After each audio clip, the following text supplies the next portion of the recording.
Black Maid spent her last coins on medicine. The billionaire discovered who it was for and wept.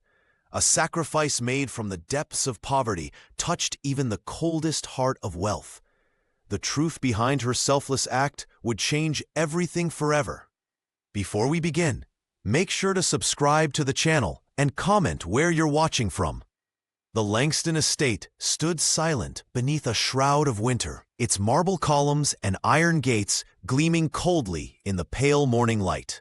The mansion, perched like a crown jewel in one of New York City's most exclusive neighborhoods, seemed to hold its breath as dawn crept across its manicured grounds. Inside, Amara Johnson moved quietly through the servants' corridor, her practiced steps making barely a sound on the polished floor. She paused near a window, away from prying eyes, and opened her worn wallet with careful fingers. $3.75. That was all that remained after yesterday's purchase. Amara counted the coins twice, her weathered hands trembling slightly as she tucked the pharmacy receipt deep into her coat pocket. The paper crinkled against her chest, a sound that reminded her of promises she couldn't afford to break. The old grandfather clock in the main hall chimed 6 times as Amara slipped out a side entrance. No one saw her disappear into the snow, her dark figure becoming smaller against the white landscape. She walked 6 blocks to the nearest pharmacy, her sensible boots leaving small, determined prints behind. The bitter wind cut through her coat, not the thick winter one she needed, but the one she could afford after sending most of her paycheck to Brooklyn. "The same prescription, please," she told the pharmacist, who recognized her now after weeks of the same request. He didn't ask questions when she counted out the exact amount, pennies included. The medication wasn't for her, but for a little girl she loved more fiercely than life itself. Amara's granddaughter Zara waited in a cramped Flatbush apartment, 8 years old with eyes that held wisdom beyond her years. The heart monitor beside her bed hummed constantly, marking each uneven beat with mechanical precision. The doctors had explained the condition in terms Amara struggled to understand, but she grasped the essential truth. Without this medicine, Zara's already fragile heart would weaken further. As Amara tucked the small paper bag inside her coat, she calculated how many hours until she could call her granddaughter. The Langstons expected breakfast at 7:30 sharp, and Iris would need help dressing for her piano lesson afterward. Perhaps during lunch preparation, she might steal away to the pantry for 2 minutes, just long enough to hear Zara's voice and know she was still breathing, still fighting. The snow began falling harder as Amara retraced her steps to the mansion. Soon her footprints would vanish, erasing any evidence of her morning journey, just as the world seemed determined to erase the sacrifices she made every day, invisible and uncounted. That same afternoon, the Langston mansion seemed to hold its breath as 9-year-old Iris Langston collapsed at her piano. Her small hands slipped from the ivory keys mid-sonata, her body crumpling forward with a soft thud that echoed through the cavernous music room. The household staff froze, then erupted into frantic motion. The gardener dropped his shears, the chef abandoned a simmering pot, and Vivian Langston's high-pitched scream cut through the chaos like a knife. But it was Amara Johnson who reached the child first, her weathered hands steady as she knelt beside the fallen girl. "Everyone back!" she commanded, her voice quiet yet firm. The housekeeper gently turned Iris onto her side, checking her breathing with practiced calm. While others panicked, Amara remained a pillar of composure, her presence alone seeming to slow the racing seconds. "Call the doctor," Vivian demanded, hovering at the edge of the scene, unwilling to wrinkle her designer dress by kneeling on the hardwood floor. Her manicured fingers clutched her smartphone, eyes wide with fear, or perhaps with the realization that she didn't know what to do for her own daughter. Within 20 minutes, 3 specialists crowded into the mansion's east wing, their hushed voices creating a curtain of medical terminology around the child. "Possible anxiety disorder," one whispered. "Emotional instability," another suggested. "We need to run tests," the third concluded, pulling out a stethoscope. Throughout the examination, Iris remained conscious but disoriented. Her pulse raced wildly beneath the doctor's fingers, her breathing shallow and quick. But whenever they tried to separate her from Amara, the girl's condition visibly worsened. Her small fingers clutched at the older woman's uniform, her voice breaking as she begged, "Don't leave me, Amma. Please don't leave." Vivian's face tightened with barely concealed jealousy as she watched her daughter seek comfort not from her, but from the help. The socialite tried once, leaning in with a practiced maternal smile, only to have Iris turn away, burying her face against Amara's shoulder. The best tutors money could buy had been brought in over the years to educate the Langston heir, but none had managed to forge the connection that this dignified housekeeper had established. Only Amara's whispered stories of distant shores and gentle rhythmic patting between the child's shoulder blades seemed to bring Iris back from the edge of panic. "Her vitals are stabilizing," the lead physician noted with surprise, watching as the girl's breathing slowed under Amara's care. In that moment, as the wealthy family's carefully constructed facade cracked under pressure, the true architecture of love in the household revealed itself, built not of marble and money, but of Amara's unwavering presence and the quiet strength of her compassion. Amara Johnson lived between two worlds. By day, she moved through the Langston mansion's gleaming corridors, polishing silver candlesticks and smoothing Egyptian cotton sheets over beds larger than some apartments. Her hands, weathered but graceful, dusted crystal figurines worth more than she earned in a year.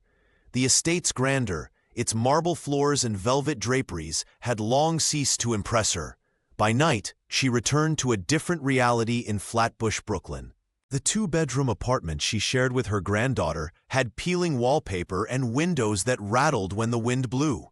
But it was home, the place where 8-year-old Zara waited, her small frame often wrapped in a patched pink coat, even indoors when the heating faltered. "Grandma!" Zara would exclaim whenever Amara walked through the door, the constant beeping of her heart monitor providing background music to their reunions. The child's smile could illuminate the darkest corner of their modest dwelling. Every evening followed the same ritual. Amara would call Mrs. Patel next door, thanking her for watching Zara after school. Then she'd unpack her bag, a dinner roll wrapped in napkins from the Langston kitchen, occasionally a small container of leftover soup, sometimes outgrown clothes from Iris that might fit her granddaughter. But lately, these small provisions weren't enough. The specialist had changed Zara's medication to an imported brand not covered by their insurance. The first time Amara saw the price, her breath caught in her throat. $423 for a month's supply.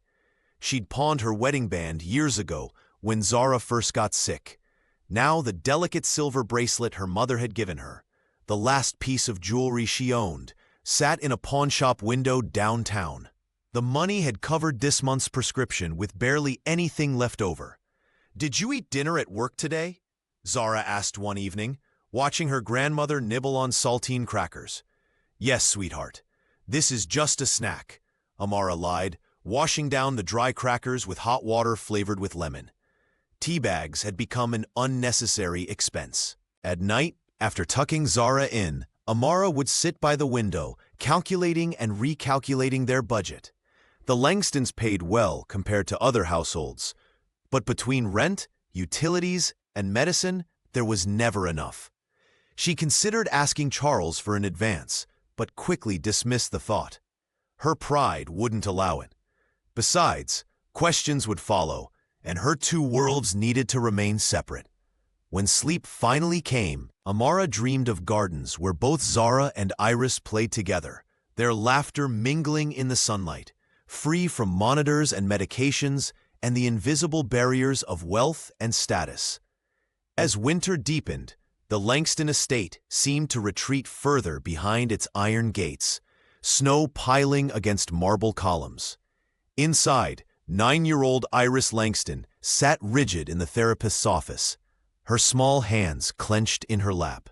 The woman across from her spoke in gentle tones, but Iris's eyes remained fixed on the door. "I need Amara," she whispered, her voice barely audible. The therapist sighed. "Your sessions are private, Iris. Mrs. Johnson can wait outside." At the mention of separation from her beloved Maid, Iris's body went completely still.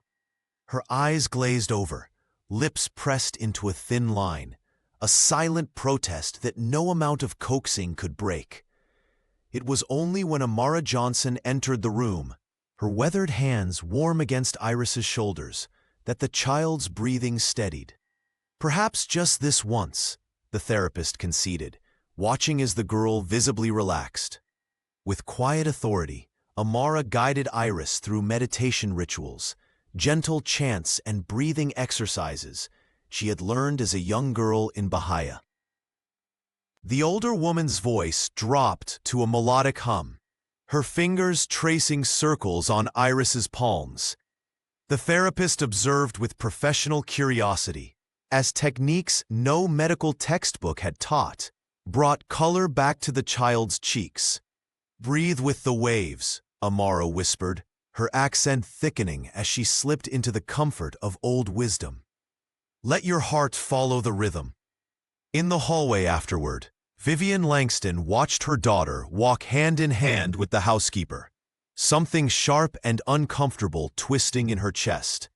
The socialite's perfectly manicured nails dug into her palm as Iris laughed at something Amara said, a sound rarely heard when in her mother's presence. That evening, as staff gathered for dinner service instructions, Vivian's jealousy simmered behind a brittle smile. "The silver needs additional polishing, Amara. I noticed smudges on the serving pieces last night." Her voice carried just enough edge to make younger staff members glance down at their shoes. "Of course, Mrs. Langston," Amara replied, her dignity unwavering. "I'll see to it immediately." Later, when Vivian commented on the unprofessional attachment forming between household help and family members, Amara simply nodded, her face a mask of respectful attention while her eyes held steady wisdom. "Some might consider it inappropriate," Vivian continued, her voice honeyed with false concern, "for a child to become so dependent on staff." Amara met her gaze directly. "Children know where to find what they need, Mrs. Langston." The statement hung in the air between them, not insolent enough to warrant discipline, yet profound enough to silence the room. Iris found comfort nowhere else but in Amara's small acts. The clinical therapies recommended by expensive specialists had failed to calm the 9-year-old's anxiety, but Amara Johnson knew better. Her weathered hands would gently massage lavender and chamomile oils into Iris's temples, the scent filling the girl's bedroom with memories of gardens and peace. When panic struck, Amara would hum Bahian lullabies passed down through generations, their melodies carrying more healing than any prescription.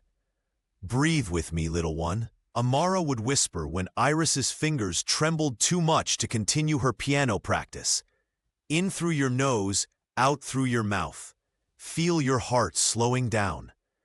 These simple rituals worked where modern medicine had failed.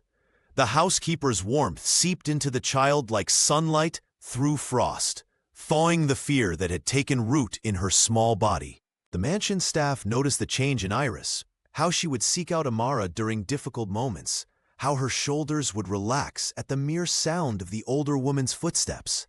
The doctors noted improvement, but couldn't explain it. Vivian Langston watched with thinly veiled resentment as her daughter blossomed under someone else's care. One Wednesday afternoon, Charles returned early from a board meeting at Langston Biopharma.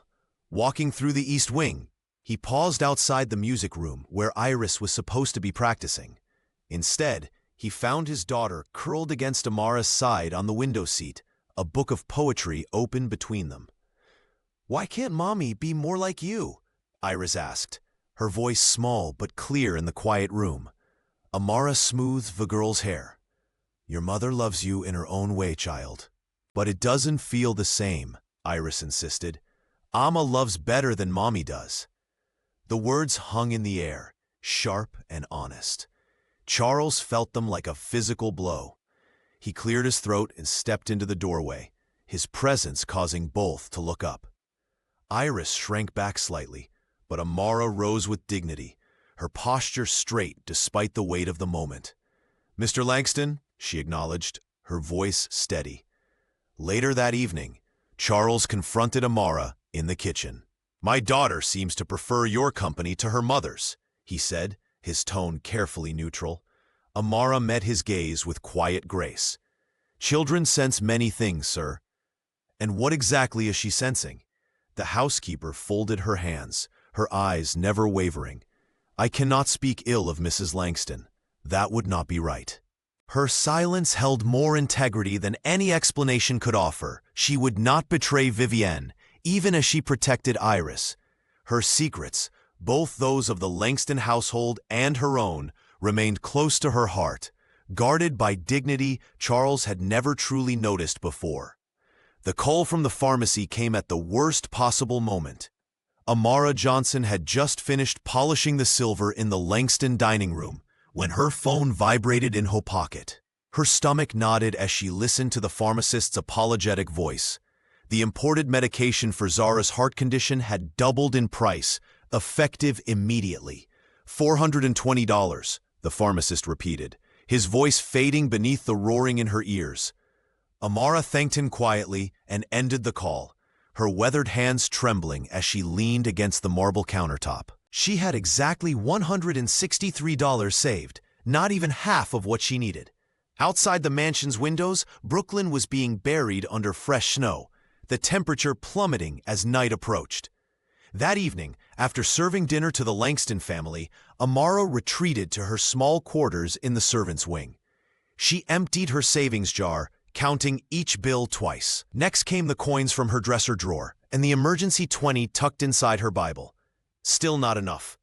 Her gaze fell on the antique brooch nestled in its velvet pouch, a parting gift from Mrs. Henderson, her employer before the Langstons. The silver filigree piece wasn't particularly valuable, but the pawn shop on Atlantic Avenue might give her enough to cover the difference. By morning, Amara had developed a plan. She would take the subway to Brooklyn during her lunch break, visit the pawn shop, then rush to the pharmacy before returning to the estate. No one would notice her brief absence, not with Vivienne hosting her book club and Charles locked away in his home office. The pawnbroker offered less than she'd hoped, but Amara accepted without haggling. Pride was a luxury she couldn't afford, not when Zara's heartbeat depended on the medicine. That night, Amara skipped dinner, drinking hot water instead of her usual tea. Her stomach growled as she huddled under thin blankets, the heating in the servants' quarters barely functioning. But physical discomfort was nothing compared to the ache of separation from her granddaughter. In moments of doubt, when the sacrifice seemed too heavy, Amara reached for the silver necklace she never removed. Inside the heart-shaped locket was folded a fragment of her daughter's last letter, written days before she passed away. "Promise me you'll keep her safe, Mama." Amara pressed the charm to her chest, feeling her own heartbeat sink with the memory of her promise. "I will protect her," she whispered into the darkness of her room, miles away from the small apartment where Zara slept beneath a patchwork quilt. "No matter what it costs me." The Langston estate welcomed a new face that Monday morning, Rebecca Mills, a house assistant with perfectly pressed clothes and a smile that never quite reached her eyes. Charles Langston had hired her to help manage household affairs, unaware of the disruption her arrival would cause. From her first day, Rebecca observed the unusual dynamic between Amara Johnson and the family. She noticed how 9-year-old Iris clung to the maid's skirts, how Vivian's lips tightened whenever her daughter chose Amara's company over hers. Most intriguing to Rebecca were Amara's mysterious absences and hushed phone calls. "Just getting acquainted with the household routines," Rebecca explained sweetly when Amara found her organizing the staff quarters. The older woman nodded politely, unaware that Rebecca had already rifled through her modest possessions. That evening, while Amara was helping Iris with her piano practice, Rebecca slipped into the housekeeper's room again. Beneath a worn sweater, she discovered a small box containing pharmacy receipts and a shipping label addressed to someone named Zara Johnson in Flatbush, Brooklyn. Rebecca wasted no time. "Mrs. Langston, I found something concerning," she announced, presenting the evidence to Vivian in her private sitting room. The socialite's eyes narrowed as she examined the papers, a cold satisfaction settling on her features. "I've suspected for months," Vivienne murmured, her manicured fingers tightening around the shipping label. "Charles has been too blind to see it." The confrontation occurred in the main hall the following morning. Vivienne, dressed immaculately in designer clothes, stood with Rebecca beside her as Charles returned from his morning meeting. "Your precious Amara has been stealing from us," Vivienne declared, waving the shipping receipt. "Sending our belongings to this address in Brooklyn. Who knows what else she's taken?" Amara stood perfectly still, her weathered hands clasped before her. When Charles turned to her, confusion etched across his face. She offered no defense. "I've never stolen anything from this house," she said simply, her dignity intact despite the public humiliation. "Then explain these." Vivian thrust the papers forward. Amara's eyes briefly closed. "Those are personal matters." "You're suspended until we sort this out," Charles finally said, his voice heavy with reluctance. "I'm sorry, Amara." The housekeeper nodded once, then turned toward her quarters to pack. She moved with the same quiet grace she'd always shown, refusing to be diminished by the accusation. Upstairs, Iris sensed something was wrong. When she saw Amara carrying her small suitcase toward the door, the child broke free from her tutor's grasp. "Alma, don't go!" she screamed, racing down the grand staircase. "Please don't leave me!" Amara knelt, embracing the sobbing child. "Be brave, little one," she whispered. "Remember our breathing." As the front door closed behind the housekeeper, Iris's heartbroken wails echoed through the mansion, a sound that would haunt Charles Langston for days to come. In Amara's absence, the Langston estate transformed overnight, and grand halls that once hummed with quiet energy now echoed with a hollow emptiness. Even the marble floors seemed colder, as if the building itself mourned the maid's departure. The staff moved through their duties with downcast eyes, exchanging whispers behind closed doors about the scandal that had rocked their carefully ordered world. Iris Langston refused to leave her bedroom for 3 days. The piano in the music room remained untouched, sheet music collecting dust where once her small fingers had coaxed melodies into the air. When the child finally emerged, she was a shadow of herself, pale, silent, her eyes vacant as she pushed food around her plate at mealtimes. "She's just being dramatic," Vivian insisted, at breakfast, her diamond bracelet catching the light as she gestured dismissively. "Children adapt quickly. She'll forget about Amara by next week."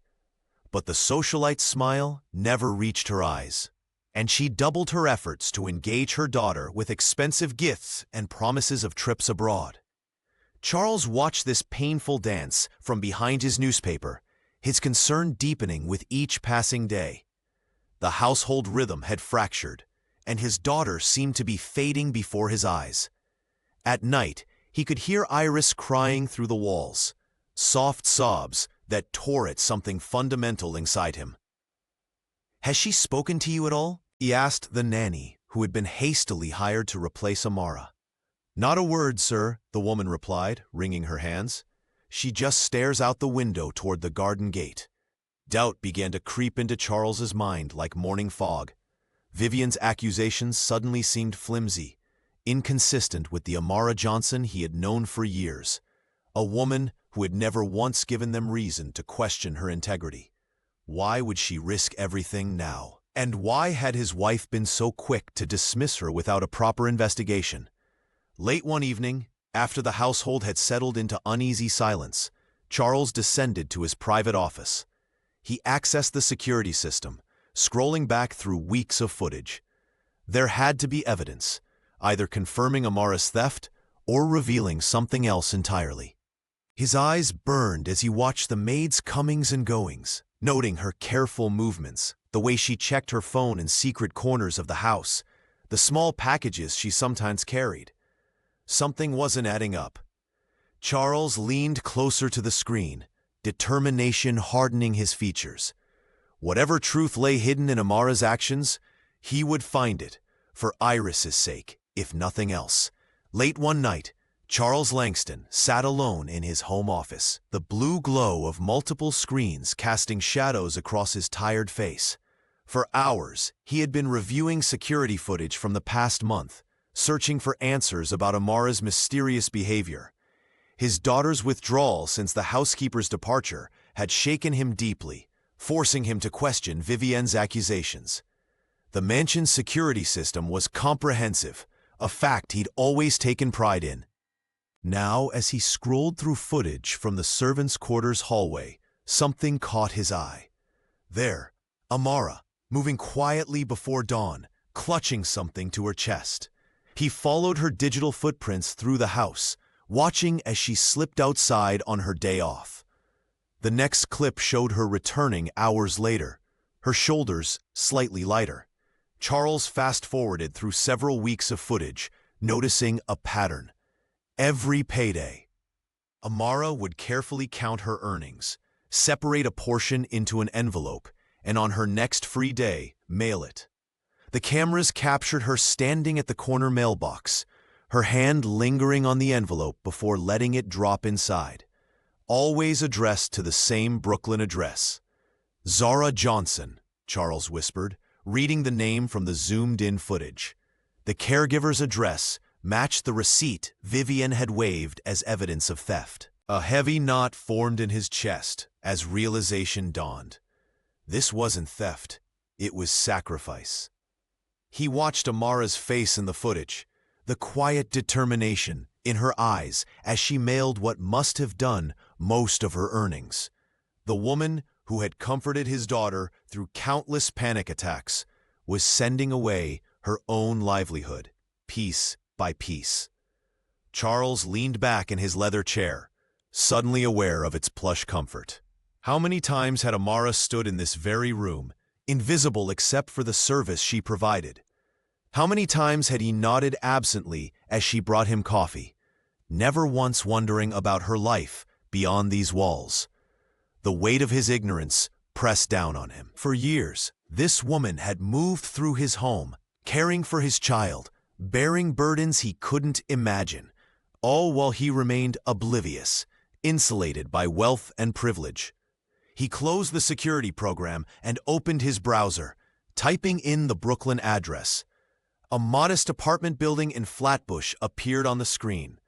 Charles stared at the image, wondering about this Zara who received Amara's hard-earned money. A relative? A child? Someone who needed the medicine that had triggered this whole investigation? The questions multiplied, but one certainty emerged. He had never truly seen Amara Johnson, not until now. Charles Langston found himself in an unfamiliar world as his luxury sedan crawled through the narrow streets of Flatbush. The GPS on his smartphone had guided him far from the manicured lawns of his estate to a neighborhood where children played on concrete and laundry hung from fire escapes.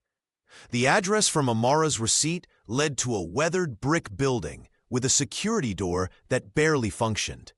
The billionaire hesitated before pressing the buzzer for apartment 4B.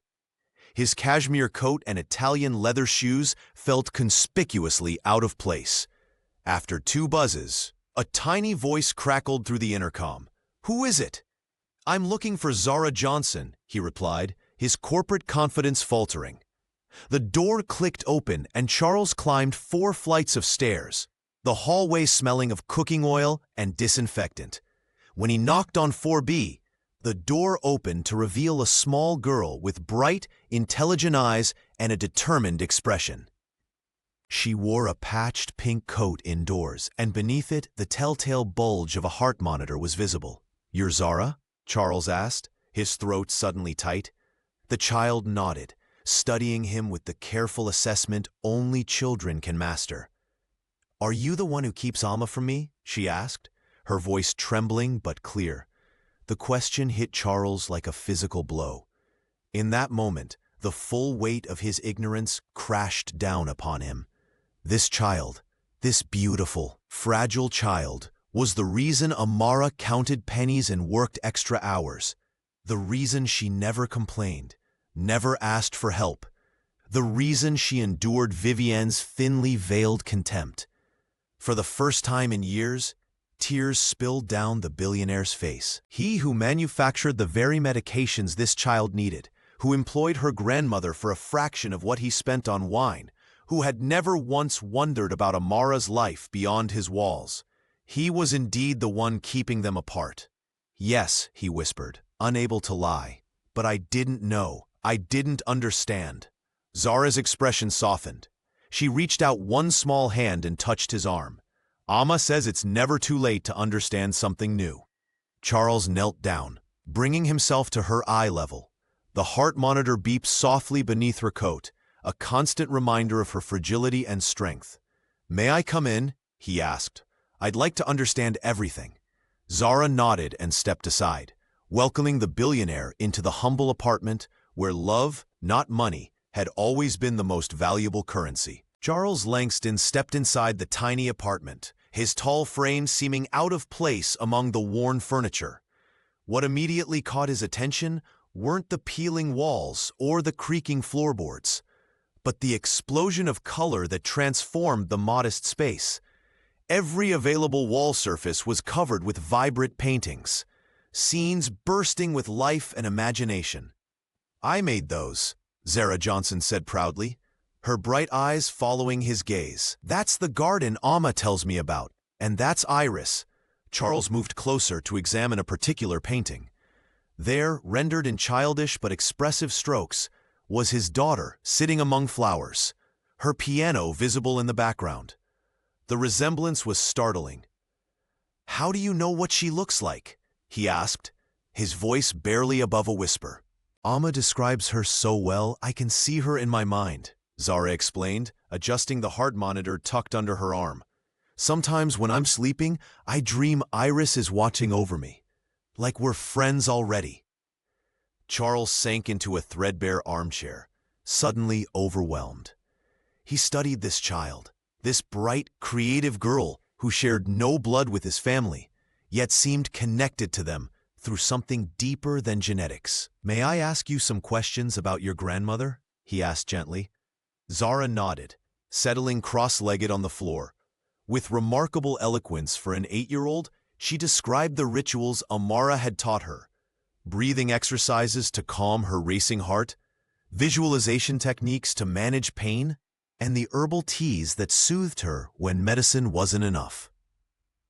"When my heart hurts really bad, Amma holds me like this," Zara demonstrated, wrapping her arms around herself. "She sings songs from Bahia and tells me stories about strong women who never gave up." As the girl spoke, Charles felt the fragments of Amara's life coming together in his mind. The early morning departures, the extra shifts, the quiet dignity she maintained despite exhaustion. Each sacrifice a silent note in a song he'd never bothered to hear. "She pawned her bracelet last month," Zara continued matter-of-factly, "the one her mama gave her. She thought I didn't know, but I heard her crying after she came back from the shop." Charles swallowed hard, remembering the luxury watches in his collection, the cars gathering dust in his garage. He thought of Amara counting coins at his kitchen table while her granddaughter waited here, dependent on medication his own company produced. "Amma says we don't need much to be happy," Zara said, her small hand reaching out to touch his sleeve. "Just love and a little bit of magic." Back at the Langston estate, Vivienne Langston paced through the marble halls, her designer heels clicking against the polished floors. She kept glancing at her phone, checking for messages from Charles, but none came. His unexplained absence gnawed at her composure, unraveling the carefully maintained facade she presented to the household staff. In the music room, she found Iris sitting silently at the piano, small fingers hovering above the keys, without playing a single note. The socialite approached with a practiced smile, placing a manicured hand on her daughter's shoulder. "Darling, why don't we have a special mother-daughter tea today? I've asked the kitchen to prepare those little cakes you love." The 9-year-old barely acknowledged her mother's presence, her gaze fixed on the window as if expecting someone to appear in the garden path. "I'm not hungry," she whispered, her voice hollow. Vivian's smile tightened. "Iris, this sulking has gone on long enough. Amara was stealing from us. Your father and I had to let her go." Iris turned then, her eyes flashing with a defiance that startled her mother. "She never took anything. You just didn't want her here." The accusation hung in the air between them, sharp and undeniable. Vivian retreated, unsettled by her daughter's perception. Hours later, Charles returned to the mansion, his expression grave and determined. He found his wife in her private sitting room, flipping through a magazine without seeing the pages. The billionaire closed the door firmly behind him. "I've been to Flatbush," he announced without preamble. "I've seen what Amara has been hiding." Vivian set down her magazine, her posture stiffening. "So you've confirmed what I told you? She was stealing?" "No." Charles's voice cut through her words like steel. "I discovered that 3 months ago, Amara submitted a request to our Employee Hardship Fund for medical assistance for her granddaughter." The color drained from Vivian's face. "A request you personally intersected and denied," he continued, pulling a folder from his briefcase. "I found the paperwork in your desk, signed by you." "I was protecting our interests," she defended weakly. "These people always want handouts." "Her granddaughter has a heart condition," Charles interrupted, his voice trembling with barely contained anger. "Amara has been spending every cent she earns on medication. Medication manufactured by my company, Vivienne. While we live in this," he gestured around them. "She pawned her jewelry to buy medicine I could have provided for free." The silence between them expanded, filled with years of unspoken disappointments and diverging values. "I don't recognize you anymore," Charles finally said, turning toward the door. "And I don't think Iris does either." As he left, Vivienne realized the foundation of their marriage had cracked beyond repair, exposing the hollow space where trust had once resided. Charles sat alone in his study, the weight of revelation pressing on his shoulders. His mind drifted back to a night 3 years ago, a memory he'd buried beneath spreadsheets and acquisitions. He had been working late in his basement office, the quarterly reports for Langston Biopharma showing troubling patterns. The pressure had mounted until his chest tightened and the room seemed to spin. It was Amara Johnson who found him that night, not his wife. The housekeeper had been collecting laundry when she noticed the light beneath his door. She'd entered quietly, taken one look at his pale face, and set down her basket. Without a word, she'd knelt beside his chair, her weathered hands steady as she guided him to breathe. In for 4 counts, hold for 7, out for 8. She stayed until his world steadied, then disappeared as silently as she'd come. He'd never thanked her, never even remembered until now. Charles opened his laptop, accessing the Langston Biopharma database. His fingers trembled slightly as he typed in the medication name from the pharmacy receipt. The screen confirmed what he'd begun to suspect. The heart medication Zara needed was manufactured by his own company. The irony cut deep. While he signed papers in his mahogany-paneled office, Amara had been counting coins to pay full price for medicine his signature had approved for production. The older woman had spent her last dollars on something he owned, something that cost pennies to produce but sold for hundreds. All while his wealth insulated him from ever knowing such desperation. He remembered how Amara's uniform was always impeccably pressed, how she never complained about long hours. Now he understood. She couldn't afford to lose this job. Every dollar went to keeping her granddaughter alive. Charles leaned back in his chair, a bitter taste in his mouth. How many other Amaras were out there? How many other children like Zara struggled while his company shareholders celebrated another profitable quarter? He thought of Iris, how she clung to the housekeeper. His daughter had recognized something in Amara that he'd been too blind to see, a capacity for love that transcended boundaries of wealth and status, a strength that made his own power seem hollow by comparison. Charles reached for his phone, then hesitated. An apology wasn't enough. Neither was money. This required something more fundamental, a recognition of the invisible threads that connected their lives, and a commitment to weave something better. He needed to see Zara for himself, to understand the full measure of what Amara had sacrificed and what his ignorance had cost. Charles Langston's sleek black car pulled into the familiar streets of Flatbush the following day, this time with Iris sitting quietly in the back seat. She pressed her small face against the window, taking in the neighborhood so different from her own. The colorful laundry hanging from fire escapes, children playing on stoops, music drifting from open windows. "Is Zara really going to like me?" Iris whispered, fidgeting with the hem of her expensive coat. Her father adjusted the rearview mirror to meet her anxious gaze. "Of course she will. Amara has told her all about you." When they arrived at the modest apartment building, Amara Johnson was already waiting outside with her granddaughter.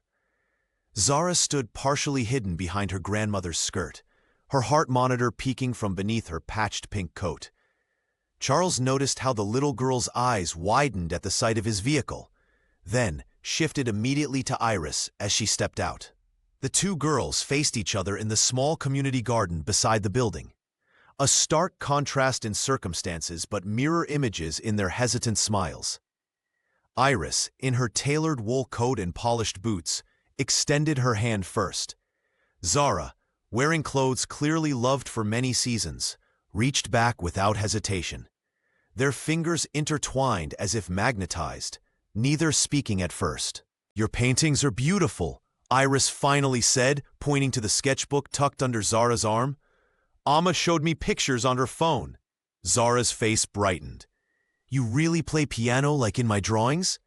"I could teach you sometime," Iris offered, her usual shyness evaporating. As the adults watched from a respectful distance, Iris began humming softly, a Creole lullaby Amara had taught her during one of their quiet moments at the mansion. Zara's eyes lit up in recognition, and she joined in, her voice blending perfectly with Iris's. The melody floated through the garden, drawing smiles from passing neighbors.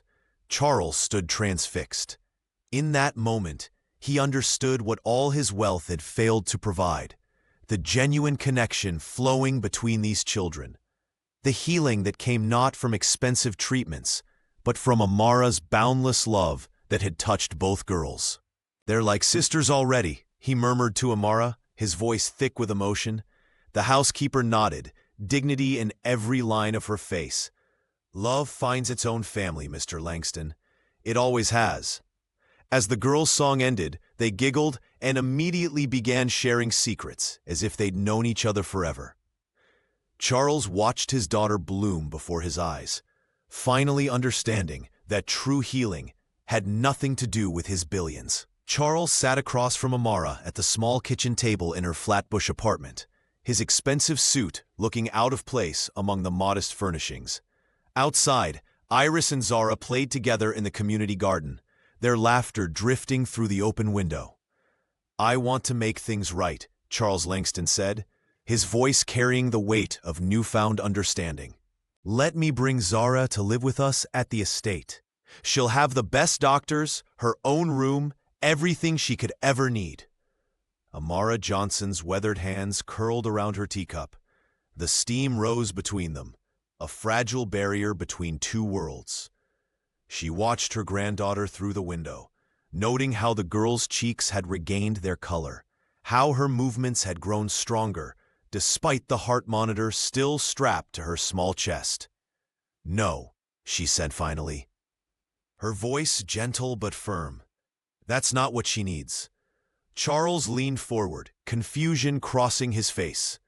"But the medical care alone. She doesn't need luxury." Amara interrupted, her eyes shining with a wisdom earned through decades of watching the wealthy mistake comfort for happiness. She needs love and roots and rhythm. This apartment may be small, but it's where her mother's memories live. These streets, these neighbors, they know her story. The billionaire fell silent, studying the woman before him. For the first time, he saw beyond her role as his housekeeper to the fierce matriarch who had sacrificed everything for those she loved. "Then tell me what I can do," he said quietly. Amara straightened her shoulders. "Help us stay where we belong.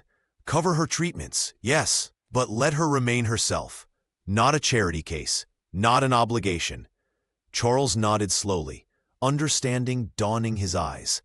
"A foundation," he suggested, "in her name. We'll ensure she has everything she needs, medical care, education, opportunities, without uprooting her from her community. And others like her," Amara added, "children whose grandmothers don't work in mansions." Something shifted between them, respect flowing both ways for perhaps the first time. Charles extended his hand across the table, and Amara took it, their grasp sealing a promise beyond contracts or charity. Outside, Zara showed Iris how to plant marigold seeds along the garden's edge. For the first time in her life, Amara's sacrifices were not just silent acts of love, but acknowledged gifts, seen, valued, and honored by someone with the power to ensure they would never again cost her last coin. The press conference at Langston Biopharma headquarters buzzed with anticipation.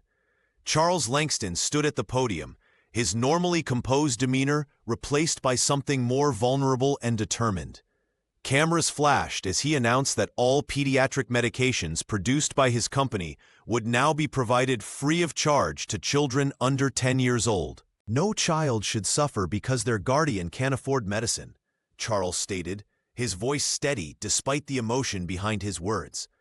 "This initiative is inspired by someone who taught me the true meaning of sacrifice." The announcement sent ripples through New York City.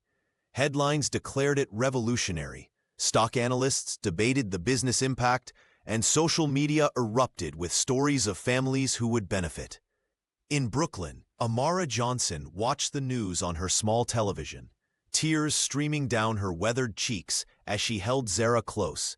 Her granddaughter didn't fully understand why her grandmother wept, but she felt the importance of the moment.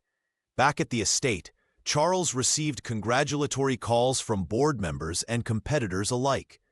Some praised his philanthropy, while others questioned his business acumen. Through it all, he remained centered on what mattered, the knowledge that children like Zara would never again have to depend on someone's last coins for survival. Not everyone celebrated the change. Vivian Langston stormed into Charles's study that evening, her designer heels clicking aggressively across the hardwood floor. "You've lost your mind," she hissed, waving her smartphone with news articles displayed. "First you bring that maid back with a promotion, and now this? The board will remove you." Charles looked up calmly. "The board fully supports this decision. This isn't about medicine," Vivian continued, her perfectly manicured nails digging into a leather chair. "It's about maintaining proper hierarchy. You've let that woman change everything." When Charles refused to budge, Vivian delivered her ultimatum: either restore the natural order of their household, or she would file for divorce. Her threat hung in the air between them. "If that's your choice," he replied simply. The following morning, Iris found her father in the garden, where Amara was teaching her about healing herbs.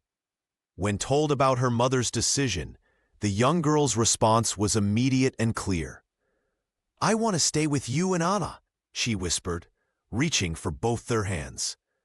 Charles squeezed his daughter's fingers gently, meeting Amara's eyes across the small space between them. In that moment, they understood that whatever came next, they would face it together. A new kind of family forged through compassion rather than obligation. Spring crept into New York City, thawing the last of winter's chill. Sunlight danced across the Langston estate grounds, coaxing new buds from dormant branches. Inside the mansion, Amara Johnson stood before Charles in his study, her posture straight, despite her initial reluctance. "Director of Child Wellness," she repeated, the title feeling foreign on her tongue. "It's too grand for someone like me." Charles Langston shook his head, his expression earnest. "It's exactly right for the woman who showed me what true healing looks like." The Langston Family Foundation had been restructured with Amara at its heart. Her wisdom about children's emotional needs would now guide their philanthropy. Yet, she insisted on maintaining her connection to the daily rhythms of the household, particularly with Iris. Some bonds couldn't be replaced by titles or offices. "I'll accept," she finally said, "but I stay with Iris in the mornings and evenings. Some things can't be delegated." Charles agreed without hesitation. He had learned that wealth couldn't purchase the kind of nurturing his daughter received from this remarkable woman. Each dawn, Amara guided Iris through the estate gardens, teaching her to feel the earth beneath her feet, just as she had taught Zara back in their Flatbush apartment. The 9-year-old, who once refused to leave her bedroom, now walked barefoot through dewy grass, her piano-trained fingers identifying plants and flowers with growing confidence. "Zara does this too?" Iris asked one morning, wiggling her toes in the cool grass. "Every morning," Amara replied, her eyes crinkling at the corners. "She says it connects her heart to the ground." The girl nodded solemnly, understanding the importance of this ritual that linked her to a friend across the city. In the Foundation's newly established office, Amara reviewed proposals with quiet authority, approving programs that addressed children's emotional needs alongside their physical ones. Her experiences with both Iris and Zara informed every decision, every dollar allocated. Staff members who once saw her only as the housekeeper now sought her counsel, drawn to her intuitive understanding of what children truly needed to thrive. The hierarchy that Vivienne had so fiercely protected dissolved in the face of Amara's natural wisdom. At night, Amara still tucked Iris in, their bedtime ritual unchanged despite her new position. The child's nightmares had subsided, replaced by dreams of gardens and friendship.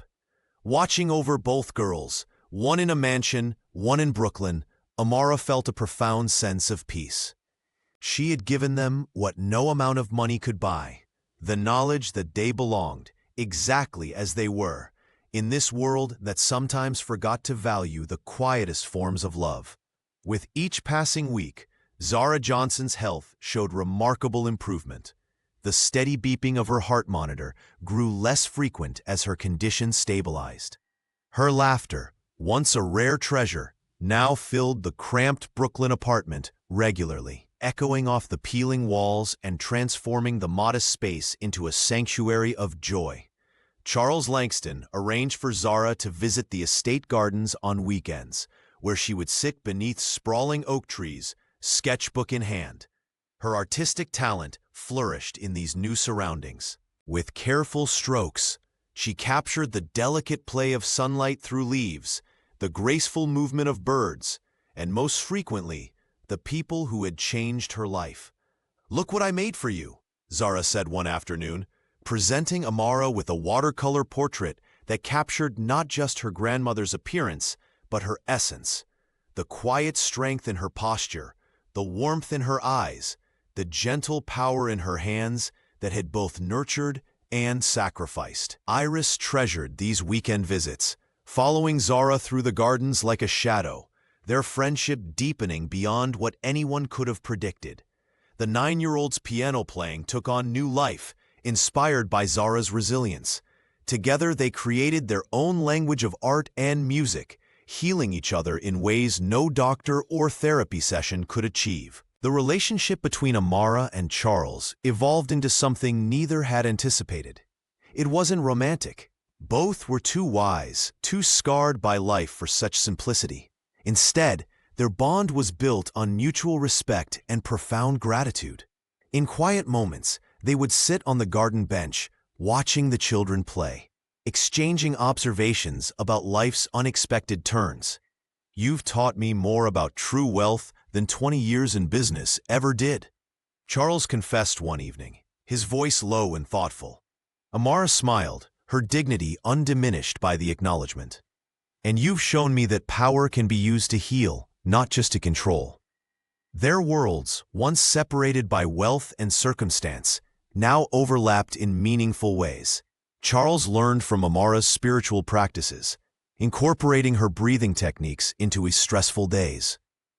She, in turn, accepted his help without sacrificing her independence, allowing herself the comfort she had denied for so long. The staff noticed the change in the household, how Charles now greeted everyone by name, how he asked about their families, how the cold formality of the Langston estate had given way to something warmer, more human. It was as if Amara's influence had spread through the mansion like sunlight, touching everyone who entered. Two lives, forever changed by truth and sacrifice, now moved forward on parallel paths, different but aligned in purpose, in healing, in hope. The Langston estate underwent a profound transformation. The once imposing marble halls now resonated with warmth that seemed to emanate from every corner. Amara Johnson's presence had softened the mansion's cold elegance, bringing life to spaces that had previously felt sterile despite their opulence. Staff members who had once walked with rigid formality now moved with easier steps. The housekeeper's influence spread through small, meaningful changes. Herbal teas offered instead of coffee during morning meetings, fresh flowers from the garden placed in unexpected corners, and the gentle hum of buy-in melodies floating through the corridors. Even Charles noticed how the atmosphere had shifted, commenting that the mansion finally felt like a home rather than a showpiece. "There's something different about this place," remarked a visiting business associate one afternoon. "It feels alive." Charles smiled knowingly. "That's Amara's touch," he replied, watching as she guided both Iris and a visiting Zara through the garden, teaching them to identify healing plants. The children thrived under her care. Iris's piano playing took on new depth, infused with rhythms Amara had taught her. The young girl's anxiety attacks became increasingly rare, replaced by a quiet confidence that surprised her therapist. Meanwhile, Zara's artwork began appearing throughout the mansion, vibrant watercolors capturing moments of joy that Charles had framed and displayed prominently. For the first time, Amara's wisdom and methods were acknowledged openly. What had once been dismissed as the Maid superstitions was now recognized as profound cultural knowledge. Charles invited her to speak at a foundation event, where she shared stories of healing traditions passed through generations of women in her family. The audience, doctors, philanthropists, and educators, listened with rapt attention as the older woman spoke with quiet dignity about connection and care.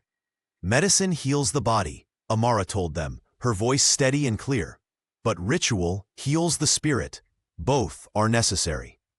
Her philosophy began rippling outward. Nurses at the children's hospital implemented some of her calming techniques. Teachers from Zara's school visited to learn her grounding exercises for anxious students. Even former staff members who had worked alongside her returned, seeking guidance for their own families. The healing Amara brought extended beyond physical remedies. She mended relationships between people, bridged cultural divides, and restored a sense of humanity to spaces governed by wealth and status. Her impact proved what Charles was slowly learning, that true transformation rarely came from power or money, but from the kind of love that asked for nothing in return. On the first day of spring, Zara visited the Langston estate, her small hand finding irises as they picked hibiscus blossoms together beneath the old oak tree. The morning sun cast dappled light across the lawn, warming the girls' faces as they laughed and whispered secrets only children understand. Zara's heart monitor, now smaller and less intrusive, peeked from beneath her new yellow dress, a gift from Charles, who watched the pair from the terrace with quiet satisfaction. "This one looks like a butterfly," Zara said, holding up a particularly vibrant bloom. Iris nodded solemnly. "Amma says butterflies are souls in disguise." The staff had prepared a small gathering in the garden. Tables draped in white linen held platters of Bahian treats Amara had taught the chef to prepare, coconut sweets, tapioca cakes, and fresh fruit arranged in colorful patterns. Charles stepped forward as the guests assembled, his hand resting briefly on Amara Johnson's shoulder.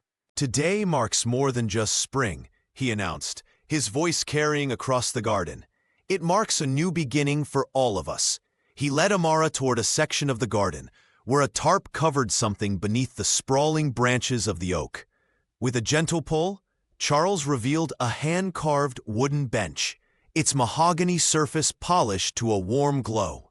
Embedded in the center, a brass plaque caught the sunlight. "To Amara Johnson, for giving more than she had, and healing what we couldn't see." Amara's breath caught. Her weathered hands, which had cleaned and cooked and comforted for decades, trembled as she traced the letters of her name. The older woman placed her hand over her heart, where the necklace containing her daughter's letter rested against her skin. Tears fell, not from sorrow, but from being seen. Her love finally reflected back at her in the eyes of those she'd saved. Zara rushed to her grandmother, wrapping thin arms around her waist. "See, Amma, I told you angels get rewards." Iris joined them, her formerly anxious demeanor replaced by quiet confidence. The piano prodigy reached for Amara's hand, squeezing it 3 times, their secret code for "I love you." Charles stood back, watching as staff members approached with small gifts, a journal, a handmade scarf, tokens of appreciation long overdue. In the distance, he could see the Brooklyn skyline, a reminder of how close yet worlds apart their lives had been. "Some debts can never be repaid," he said quietly, "but they can be acknowledged." Amara sat on her bench, gathering both girls close. Her kingdom was not built of marble and money, but of moments like these, when love, freely given without expectation of return, came back multiplied beyond measure.